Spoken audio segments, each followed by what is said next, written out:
பீகார் துணை முதல்வர் கார் மீது தாக்குதல் நடத்தப்பட்ட சம்பவம் தொடர்பாக நடவடிக்கை எடுக்க உத்தரவானது பிறப்பிக்கப்பட்டிருக்கிறது.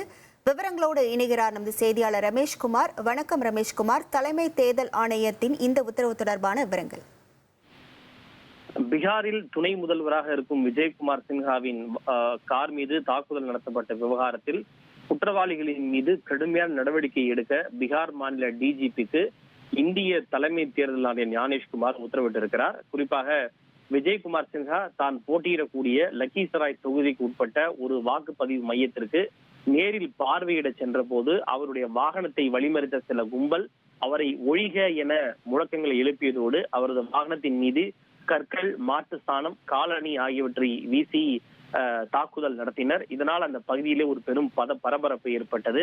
தன்னை வாகனத்தின் மீது தாக்குதல் நடத்தியவர்கள் ஆர்ஜேடி கட்சியை சார்ந்த குண்டர்கள் எனவும் அவர்கள் தன்னுடைய வாக்குச்சாவடி முகவரையும் வாக்காளர்களையும் கூட வாக்களிக்க அனுமதிப்பது இல்லை என்ற குற்றச்சாட்டை முன்வைத்திருந்தார். இந்த நிலையில்தான் இதில் தலையிட்டு நடவடிக்கை எடுத்துள்ள இந்திய தலைமை தேர்தல் ஆணையம் சட்டத்தை கையில் எடுப்பதற்கு யாருக்கும் அனுமதி இல்லை என்று கடுமையான எச்சரிக்கையை விடுத்திருக்கிறது. மேலும் இது தொடர்பாக கடுமையான நடவடிக்கை எடுக்கவும் குற்றவாளிகளின் மீது கடும் நடவடிக்கை எடுக்குமாறு பீகார் மாநில டிஜிபிக்கு தேர்தல் ஆணையர் ஞானேஷ்குமார் உத்தரவிட்டிருக்கிறார். மேலும் வாக்காளர்கள் தங்களுடைய பகுதிகளில் வாக்குச்சாவடி மையங்களுக்கு நேரில் சென்று எந்த விதமான அச்சமும் இல்லாமல் வாக்களிக்குமாறும் இந்திய தேர்தல் ஆணையம் கேட்டுக் கொண்டிருக்கிறது.